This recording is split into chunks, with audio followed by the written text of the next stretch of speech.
Bismillahirrahmanirrahim. Assalamualaikum warahmatullahi wabarakatuh. Innal hamdalillah wassalatu wassalamu ala Rasulillah wa ala alihi wa ashabihi wa man wala. Allahumma fassalli wa sallim ala nabiyyina Muhammadin wa alihi wa sahbihi wa sallim. Allahumma subhanaka la ilma lana illa ma 'allamtana wa 'allimna ma yanfa'una wa zidna ilman. Rabbana atina fid dunya hasanah wa fil akhirati hasanah wa qina adzabannar. Bapak sekalian, jamaah salat subuh yang dimuliakan oleh Allah Subhanahu wa taala, kita akan lanjutkan kajian kitab hadis adab ya, Al-Adabul Mufrad. Terakhir kita membahas agar bersambung ya, tentang keutamaan bersalawat kepada Rasulullah sallallahu alaihi wasallam. Bab as-salatu 'alan nabi sallallahu alaihi wasallam. Di mana di hadis tersebut Rasulullah SAW bersabda bahwa barang siapa yang tidak memiliki sesuatu untuk disedekahkan, maka hendaklah membaca salawat. Jadi kalau kita tidak punya sesuatu yang digunakan untuk sedekah, maka salawat adalah sedekahnya. Ayyuma rajulin muslimin lam yakun indahu shadaqah falyakul fi du'aihi Allahumma shalli ala Muhammad abdika wa rasulika wa shalli alal mu'minina wal mu'minat wal muslimin wal muslimat fa innaha lahu zakatun. Karena pada prinsipnya sedekah itu wajib, walaupun secara fikih sunnah, tapi sebenarnya secara perintah itu wajib. Berdasarkan hadis Nabi alaihi salatu wassalam, beliau bersabda bahwa manusia itu memiliki 360 sendi, dan 360 sendi itu wajib disedekahi.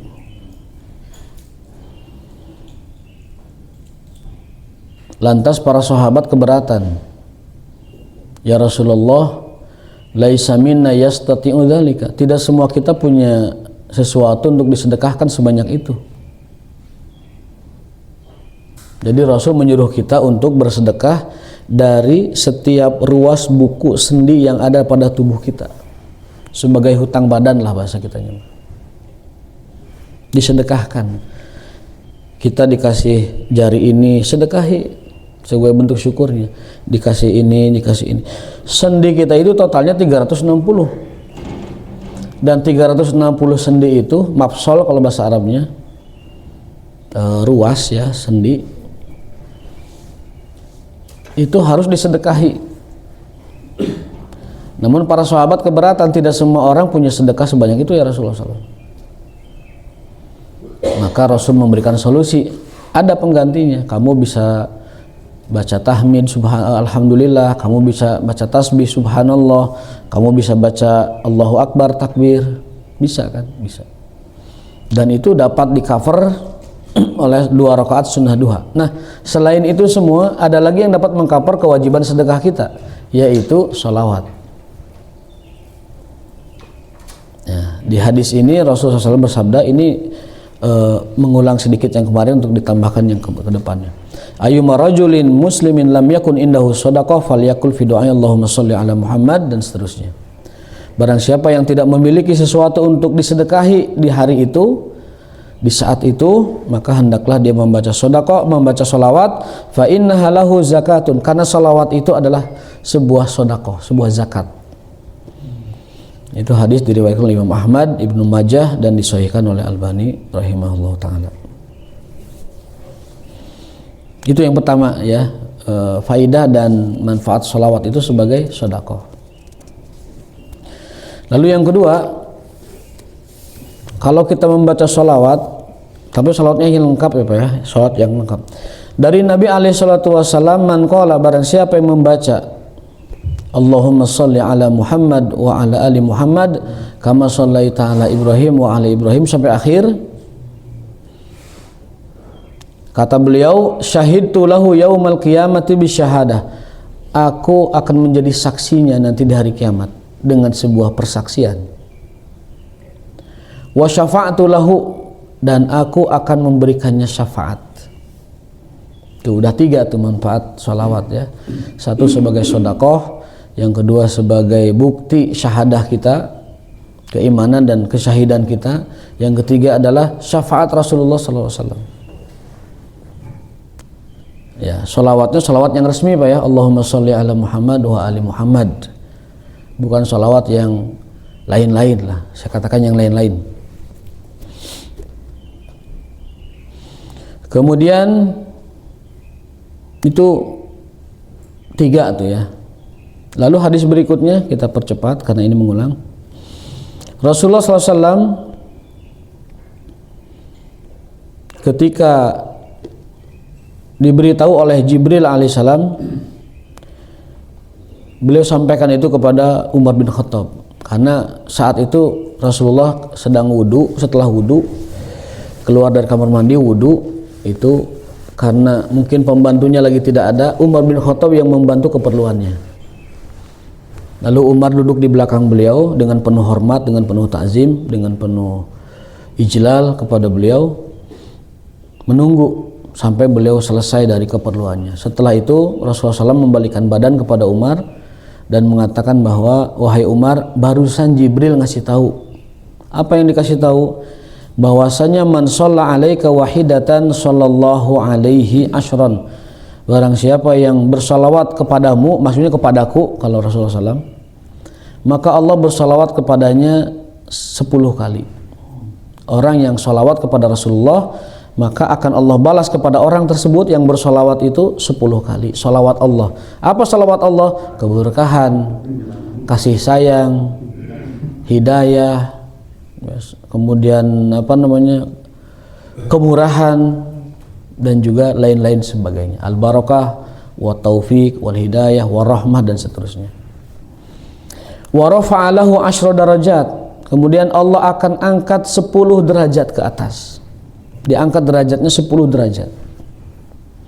Jadi kalau ada orang beriman, lalu ini salawat 1 kali, maka Allah naikin derajat ini, di atas ini 10 derajat. Gitu. Ada orang muslim biasa nih, kemudian ini mau bersalawat, Allah naikkan 10 derajatnya dengan 1 kali salawat. Dengan 1 kali salawat Allah naikkan derajatnya 10 derajat. Wa hatta anhu 10 khati'at, dan Allah hapuskan 10 dosa darinya. Itu hanya dengan salawat 1 kali. Bagaimana dengan salawat yang banyak? Itu terdapat dalam hadis Bukhari, juga diriwayatkan oleh Al-Bazzar, oleh Imam Ibnu Abi Asim, dan seterusnya, dihasankan oleh beberapa ulama dan disahihkan dalam Adabul Mufrad oleh Albani rahimahullah. Ya, maka Ibnu Qayyim menuliskan dalam kitab Jala'ul Afham fi fadli salati wassalam ala Muhammadin khairil anam, menuliskan ada 39 faidah dan manfaat salawat. Tadi yang saya baca 4 atau 5 ya, itu baru mungkin 10% ya. Pernah saya sampaikan dulu juga 5 lagi, berarti udah 10. Tinggal berarti 20 atau apa, 10, 5 10, tinggal 29 lagi yang perlu dibahas tentang faedah dan keutamaan bersalawat kepada Rasulullah Sallallahu Alaihi Wasallam. Pernah dulu ya, mudah-mudahan diingat dan jadi motivasi agar kita minimal saat senggang, saat lowong, saat tidak ada kesempatan, saat tidak ada kegiatan, berbuat salawat. Allahumma sholli ala Muhammad wa ali Muhammad. Jangan salawat yang lain. Maksud jangan itu biar salawatnya jadi ibadah. Agar salawat kita jadi ibadah, baca salawat yang diajarkan oleh Rasul jadi ibadah. Karena salawat itu ibadah, harus menyusun tuntunan. Ibadah itu mesti pakem dengan tuntunan. Tidak boleh ibadah tanpa tuntunan. Berikutnya adalah bab man dzukira indahu an-nabi sallallahu alaihi wasallam falam yusalli alaihi. Bab tentang orang yang mendengar nama Nabi Muhammad tapi tidak salawat.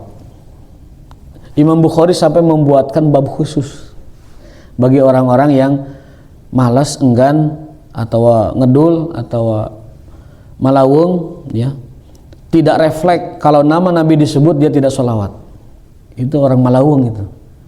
Orang malawung itu orang yang nama Nabi Muhammad disebut tidak sholawat sallallahu alaihi wasallam. Orang celaka, orang bakhil, orang malawung. Nah, itu. Kalau nama Nabi disebut dia tidak sholawat. Saya akan bacakan hadisnya.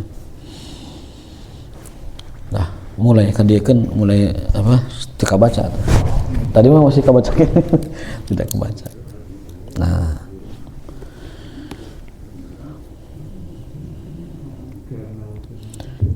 An Jabir bin Abdullah, dari sahabat Jabir bin Abdullah, anna Nabi sallallahu alaihi wasallam raqa al-minbar, bahwasanya Nabi SAW pernah menaiki mimbar.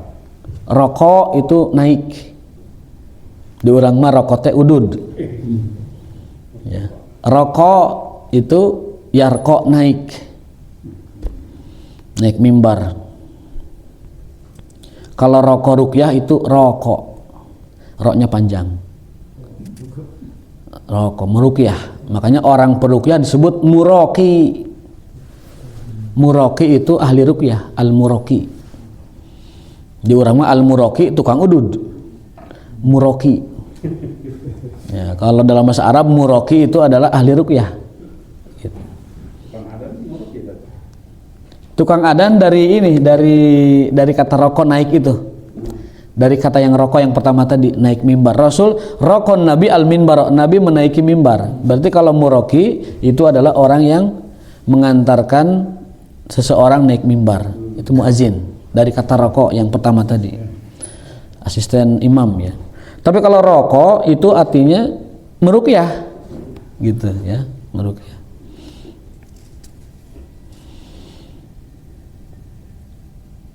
Beda makna ya antara rokok dengan rokok. Kemudian falamma raqad darajatal ula qala, ketika Nabi menaiki tangga pertama dari mimbarnya itu, beliau mengatakan amin.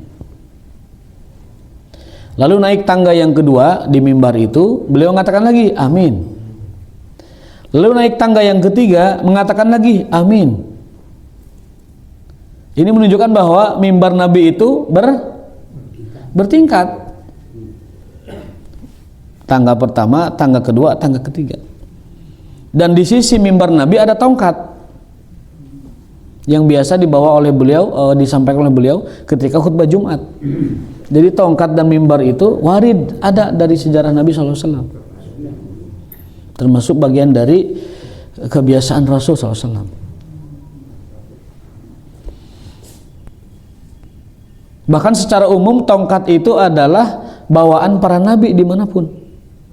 Nabi Musa bawa tongkat, Nabi Isa bawa tongkat, Nabi Muhammad SAW bawa tongkat, para ulama bawa tongkat, Imam Syafi'i bawa tongkat kemana-mana. Bahkan pernah ditanya Imam Syafi'i, Tuan, kenapa anda kemana-mana bawa tongkat? Kan masih kuat jalan. Kata Imam Syafi'i, satu, ini adalah tradisi orang soleh. Yang kedua, biar aku selalu ingat bahwa aku di dunia ini adalah musafir. Biar aku selalu ingat bahwa aku ini musafir, berperjalanan, tidak akan mukim selamanya. Ini tongkat yang ngingatin saya. Cuman jangan berlebihan. Ada seorang kiai di Tasikmalaya menyebut bahwa tongkatnya ini berisi 120 tongkat Nabi katanya. Mungkin Bapak juga tahu siapa dia. Mungkin Bapak tahu. Itu viral kok, itu viral. Jadi dia itu nyuruh orang-orang agar mengimani, meyakini bahwa tongkatnya itu berisi 120 tongkat Nabi gitu. Gitu. Itu dia orang yang sama yang mengklaim bahwa tiap hari dia ujag-ajig ungkag ingkig ka langit mawa ngalaporkeun doa orang-orang sadayana. Orang yang sama itu. Jadi doa kita itu bisa didengar Allah katanya karena dia antar ke langit tuh. Kalau dia tidak hantar ke langit, doanya mandek itu di langit pertama. Maka dibawa oleh dia ke sana. Nah itu, makanya Ada seorang ustadz yang bilang bahwa kaidahnya kalau orang seperti itu semakin ngawadul semakin karomah. Semakin ngawadul semakin karomah. Eta rumusna eta. Semakin berdusta, semakin bohong dengan atas nama Allah, atas nama Rasulullah, semakin dikaromahkan oleh pengikut-pengikutnya. Waliyazbil Allahul musta'an wa alaihi tsuklan. Nah, jadi terlepas dari orang tersebut ya, secara umum memang tongkat itu adalah sunnah dari para nabi ya. Para rasul, para nabi bawa tongkat, termasuk Nabi Muhammad SAW, termasuk juga para ulama dan juga para a'immah, para imam ya, bawa tongkat. Namun di kita kesannya kalau pakai tongkat itu aki-aki, bawa itek ya, ungkleg gitu kan. Di kita kesannya begitu.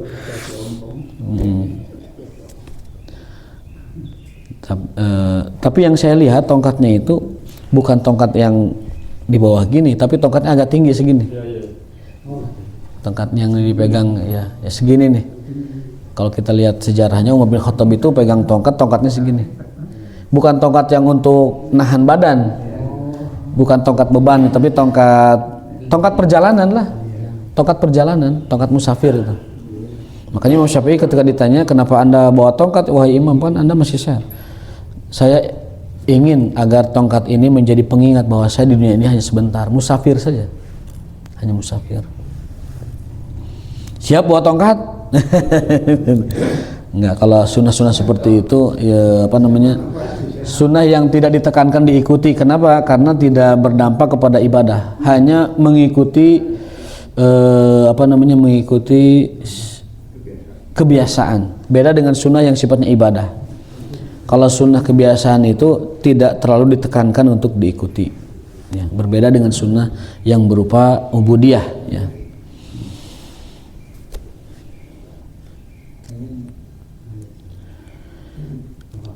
Nah, faqalu, para sahabat bertanya, ya Rasulullah, sami'na kaya taqul, ya Rasulullah, kami dengar anda dari tadi 1, 2, 3 menaiki tangga mengucapkan amin, amin, amin. Salah samarat sampai 3 kali. Apa maksudnya? Para sahabat bertanya. Qala lamma raqaitu, ketika aku naik ad-darajatal ula, tangga pertama, ja'ani Jibril faqal, Jibril mendatangiku dan mengatakan, syaqiyun abdun.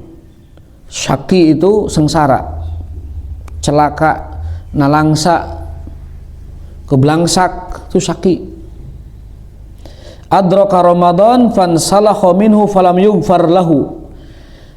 Celaka seorang manusia, sengsara seorang manusia yang masuk bulan Ramadan, keluar dari bulan Ramadan, dosa-dosanya tidak diampuni.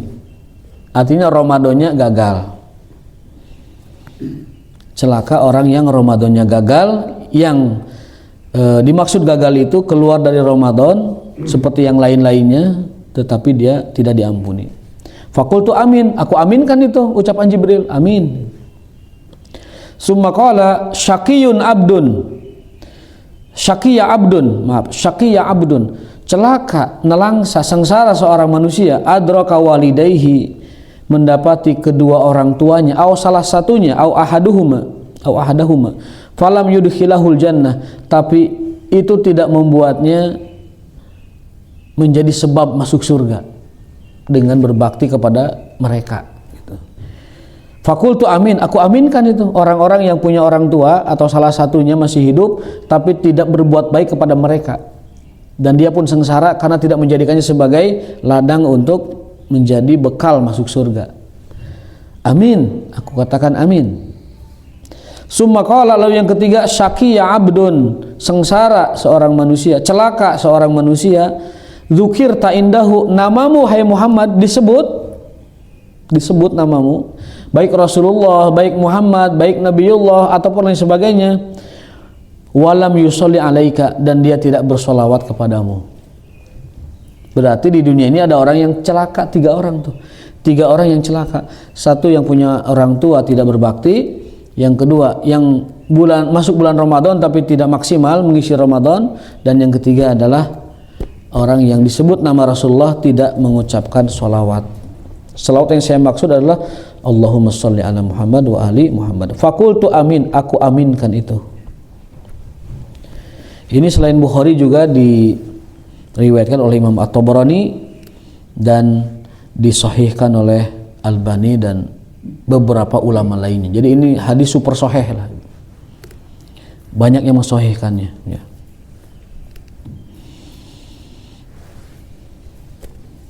Nah itu tentang sholawat kepada Nabi Sallallahu Alaihi Wasallam.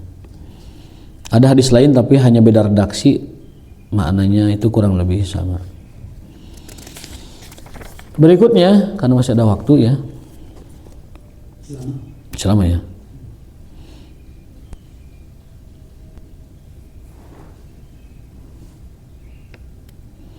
Bab man da'a bitulil umri. Bab tentang orang yang berdoa agar dipanjangkan usia, panjangkan umur ya. Jadi kita boleh memohon dipanjangkan umur dan meminta amal kita soleh. Dari Ummu Qais bahwasanya Nabi Shallallahu Alaihi Wasallam beliau berkata atau bersabda, maqalat tala umruha. Ada seorang nenek-nenek, ada seorang nini ya.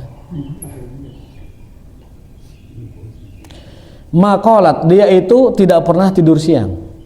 Tala umruha, maka usianya panjang.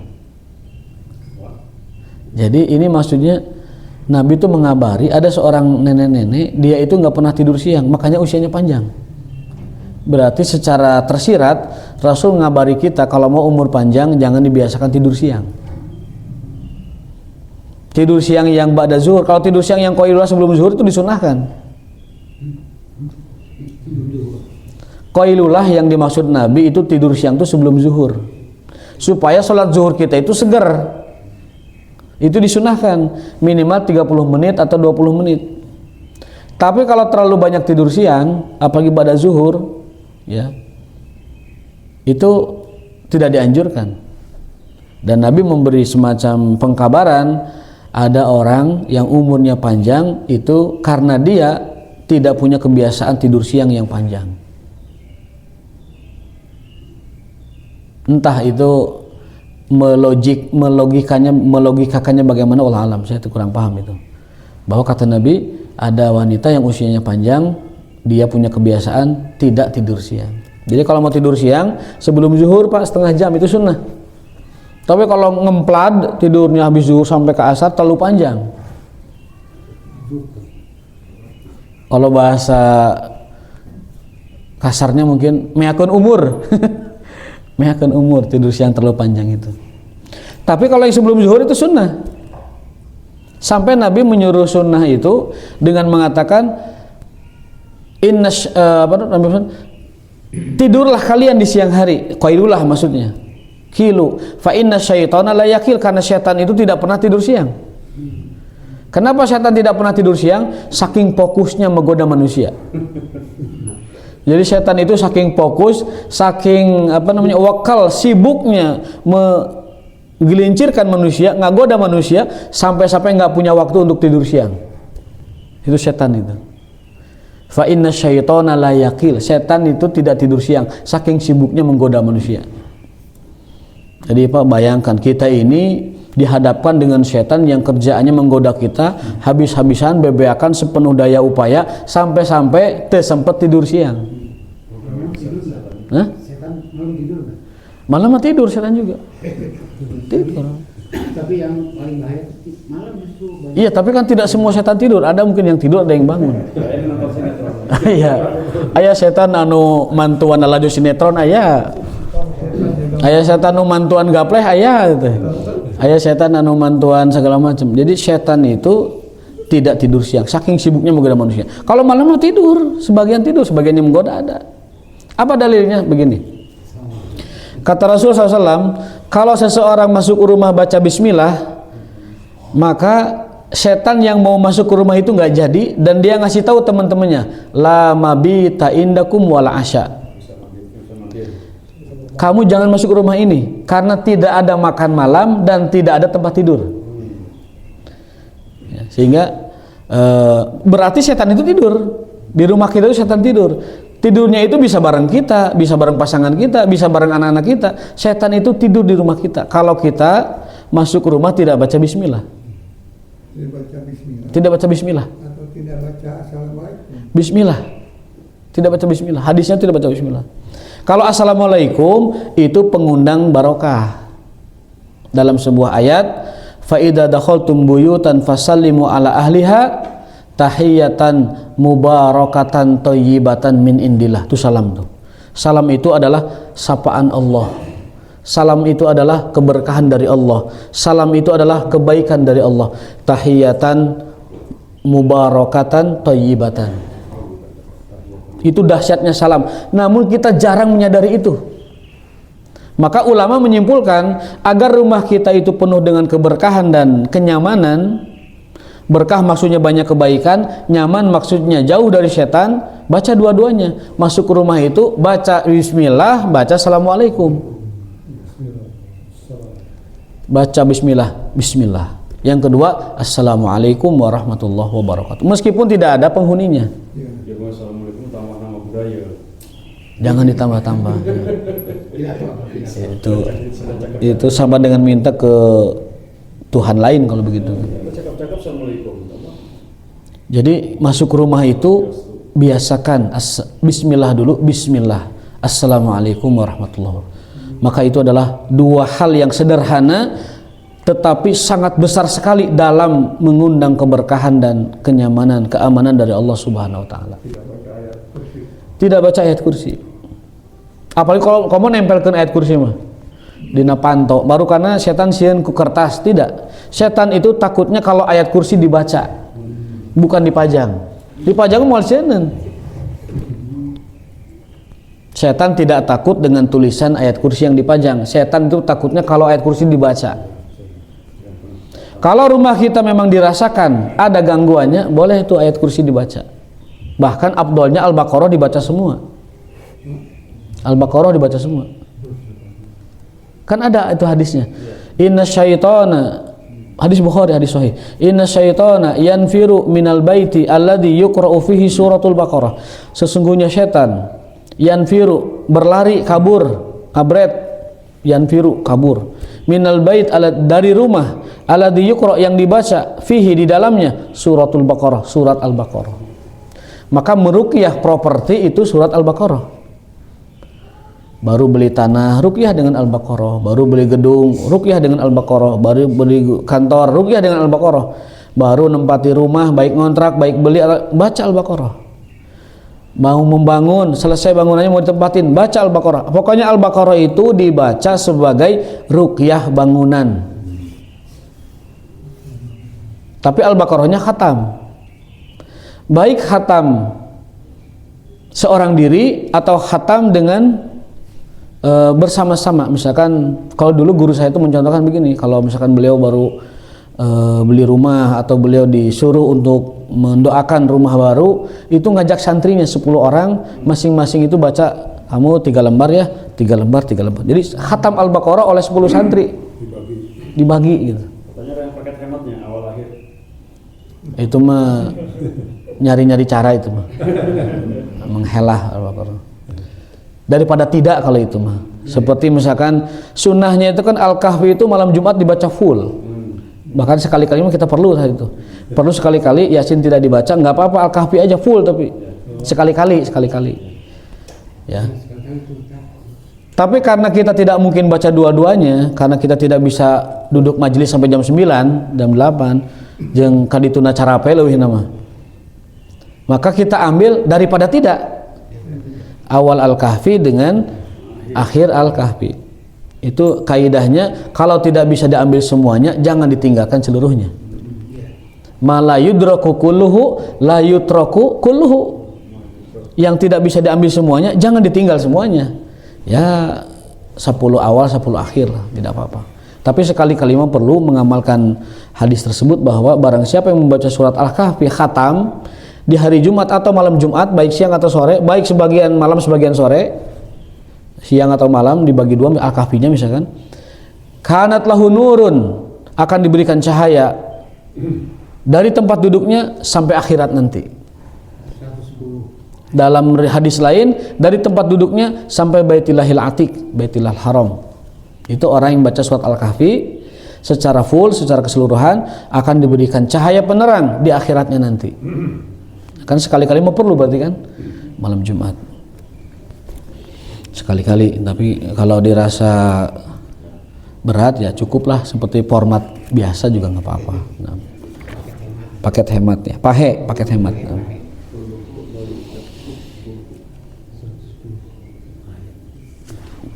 Berapa lembar itu Al-Kahfi? 4 ya? 5? Ya setengah jam ya. Kalau cepat bisa 20 menit atau 15 menit. Kalau cepat, kalau mahir, al-mahir bil Quran ya kan, orang yang mahir dengan Quran bersama dengan para malaikat, orang yang terbata-bata dia dapat 2 pahala. Nah mahir itu standarnya kalau sudah baca 1 juz setengah jam itu mahir. Kalau setengah juz masih 2 jam, wah itu masih tergopoh-gopoh, itu bukan terbata-bata lagi, tergopoh-gopoh itu. Nah itu jadi tapi jangan kecepatan juga, itu khawatir tidak tartil, karena perintah baca Quran itu bukan sembarang perintah. Kita disuruh baca Quran bukan sembarang, tapi dengan ada aturannya. Warattilil Qur'ana tartila, bacalah Quran dengan tartil. Tartil itu hak hurufnya diberi, sifatnya diberi, hukumnya diberi, tajwidnya diberi, itu tartil namanya. Makharijul huruf, haknya apa? Keluarkan huruf dari sumbernya. Kha di mana, ra di mana, a di mana, qa di mana. Lalu hukum huruf itu mana hamas yang ada hembusnya, mana yang tidak ada hembusnya, mana yang tipis, mana yang tebal, itu hukum huruf. Lalu yang ketiga tajwidnya, ikhfa, iqlab, idghamnya itu digunakan. Itu tartil itu 3. Sifatul huruf, sifatul huruf, hukmul huruf ya dengan tajwid. Masalah lagu dan langgam itu nomor sekian. Tiap orang berbeda-beda suaranya, tiap orang berbeda-beda indah suaranya juga beda-beda. Dan itu tidak dibebani untuk dibaca dengan indah seperti itu. Yang penting tartilnya dapat gitu. Nah, kata Nabi SAW, ada seorang wanita, dia tidak tidur siang atau tidak biasa tidur siang setelah zuhur, dan dia panjang umurnya, tala umruha, wala na'lam imra'atan umirat ma umir, dan kami tidak tahu ada wanita lebih tua dari dia umurnya. Gitu. Berikutnya tentang doa agar dipanjangkan umur ya. Hadis dari Anas bin Malik radhiyallahu anhu. Kana Nabi sallallahu alaihi wasallam yadkhulu alaina ahlal bait. Rasulullah SAW masuk ke tempat kita ahlul bait. Fadakhala yauman fada'alana, suatu hari ya, dan beliau berdoa untuk kami. Faqalat Ummu Sulaim khuwaidimuka ala tad'u lahu. Jadi Rasul itu pernah masuk ke rumah dan berdoa. Ini juga kita dianjurkan kalau kita misalkan ada di rumah, doakan untuk ahli rumah. Doakan untuk ahlul bait, doakan di situ. Kita misalkan diundang atau diajak atau misalkan bagaimana, kita doakan ahlul bait. Nah, ketika Rasul berdoa, itu Ummu Sulaim, ibunya Anas bin Malik, pembantu Rasulullah SAW, minta diselipkan doa. Ya Rasulullah, doakan dong, ini pembantu kecilmu ini. Khadim itu pembantu, kalau khuwaidim pembantu kecil. Pokoknya kalau bahasa Arab ada wazan fu'ail itu artinya kecil. Kitab itu kitab biasa, kutaib kitab kecil.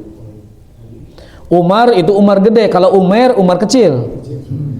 Abdullah gede, kalau Abdullah kecil Ubaidillah. Dalam bahasa Arab begitu. Jabir itu si Jabir gede, kalau Jubair si Jabir kecil. Bahasa Arab begitu kaidahnya. Jundi tentara gede, kalau Junaid tentara kecil. Junaid itu tentara kecil, orang mah Hansip lah. Hansip itu, Junaid itu Hansip itu. Kan ari Jundi mah model Kopassus, Kopas kan itulah bukan Kostran. Nah, kalau tentara kecil Junaid itu Hansip. Sok dihajatan. Ya, Yang biasa berpatron dengan drum itu biasa itu. Biasa untuk menjaga keamanan itu ada drum, ada Junaid itu.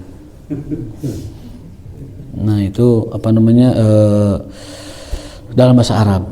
Nah kata Ummu Sulaim, ya Rasulullah, tolong doakan pembantu kecilmu ini, Khuwaidimuka. Khuwaidim. Kalau pembantu gede Khodim, pembantu kecil Khuwaidim. Lalu Nabi berdoa, Allahumma aksir malahu wa waladahu wa atil hayatahu waghfir lahu. Ya Allah, perbanyaklah rezeki anak ini dan keturunannya, panjangkan umurnya dan ampuni dosa. Dalam riwayat lain, berkahi di keduanya. Jadi minta didoakan orang soleh yang masih hidup itu dianjurkan. Bahkan kalau bisa bawa anak-anak kecil kita kepada orang soleh, minta didoakan. Tapi syaratnya orang soleh yang masih hidup ya. Didoakan. Doa Nabi SAW, Allahumma aksir malahu wa waladahu wa atil hayatahu waghfir lahu. Dalam riwayat lain, wa barik lahu. Ya Allah, berilah anak ini rezekinya yang banyak, usianya yang panjang, dan anaknya keturunan juga panjang. Kemudian berkahi keduanya. Dan disebutkan dalam hadis, dalam riwayat lain, tapi di tambahannya itu disebutkan Anas bin Malik itu usianya sampai 103 tahun. 103 tahun dengan anak 42 orang. Dan paling kaya di Madinah. Sepeninggal Utsman bin Affan kan sudah meninggal. Kemudian Abdullah bin Auf sudah meninggal. Maka Anas bin Malik seorang paling kaya di Madinah. Berkat doanya Nabi SAW. Doanya luar biasa.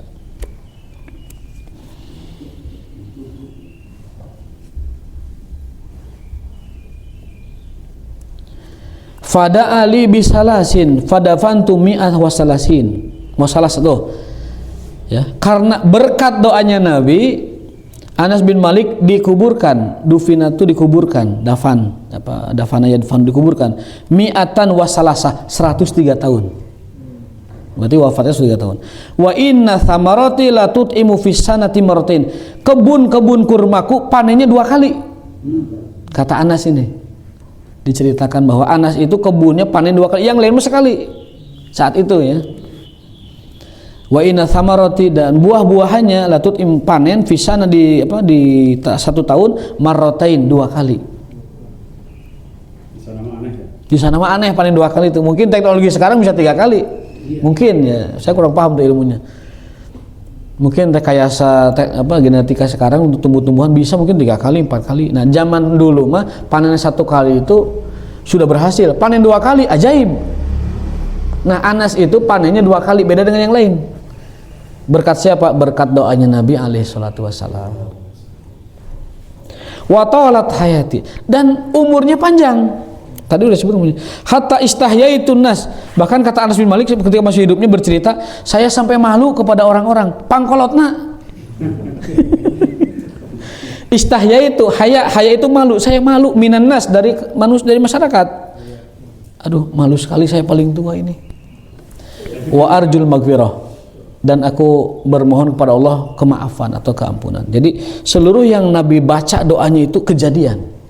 Rezekinya paling banyak dengan panennya yang begitu luar biasa, anak-anaknya banyak, meninggalnya 103 tahun, sampai beliau malu sendiri karena paling tua di Madinah waktu itu, dan seterusnya. Tidak sebutkan istrinya berapa orang.